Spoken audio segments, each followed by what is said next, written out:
Ladies and gentlemen, since the launch of this series in 2017, the benefit from these lectures has been mutual. For us in the Ministry of International Relations and Cooperation, the benefit rests in highly useful analysis and views expressed on how Namibia views various aspects of our foreign policy and where we need to adjust in terms of implementation.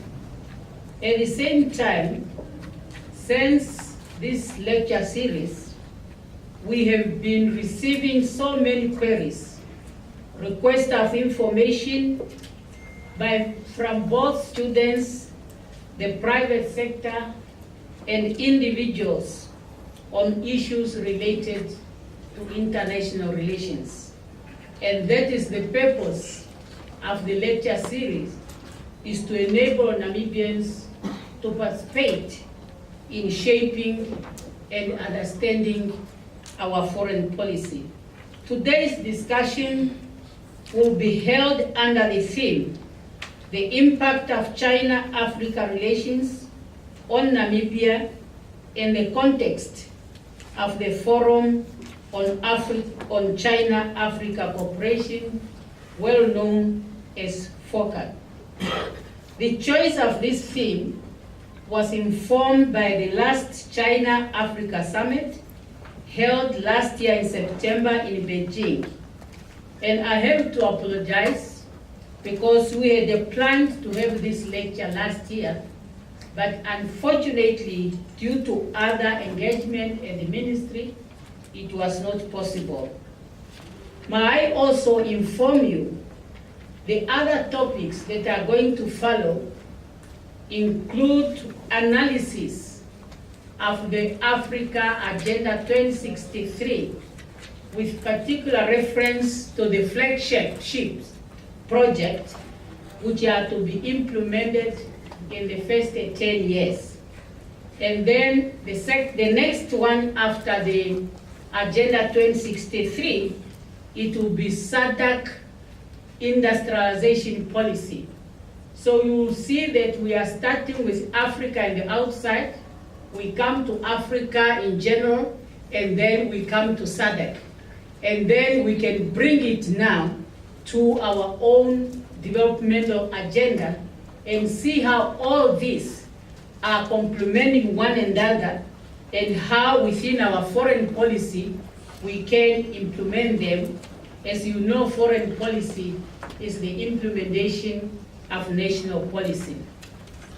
Ladies and gentlemen, since the establishment of the FOCAC in 20,000, China-Africa relationship has been enhanced. The last was the 2018 summit, as I've been mentioned already, which took place in Beijing from the 2nd to the 4th September, which was presided by the meeting of foreign ministers. The summit has agreed on a program of action and of course also appointed the co-chair who is going to be the host of the next summit, and that is the President of Senegal. The question may arise, and rightly so, why is it important for Namibia to concern themselves with the Forum on China-Africa Cooperation? First, let me point out that China-Africa Forum is one of the 8 partnerships between the African Union and our development partners. As Namibia is in Africa, we have reason to familiarize ourselves with FOCAC, as well as to continue following development around this forum, because it concerns our bilateral cooperation with China and as such, its impact on our livelihood. I have also to inform you that when we are looking at all these development programs, be it FOCAC, be it Agenda 2063, or the SADC industrialization program, our focus has to be on the young people. Remember, we are still on the African Decade on the Youth, which is going to run up to 2028.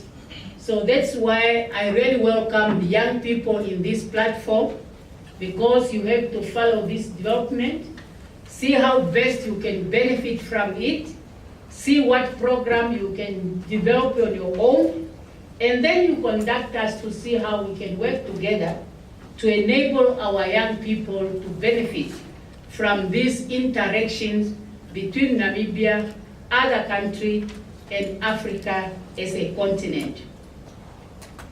Other development programs we have is like the one with Japan, which is called the Tokyo International Conference on Africa Development, TICAD, the Africa Growth and Opportunity Act, which is AGOA, the Turkish Cooperation, we have also the Africa-India Cooperation, and all these are aimed to strengthen cooperation between Africa and other parts of the world.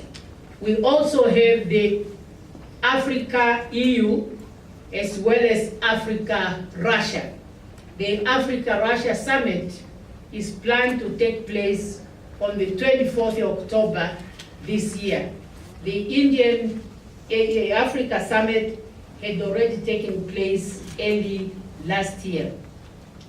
Furthermore, as member state of African Union, it's important for Namibia to continue participating in this forum and to engage and to be part of the decision making in order to protect our interests.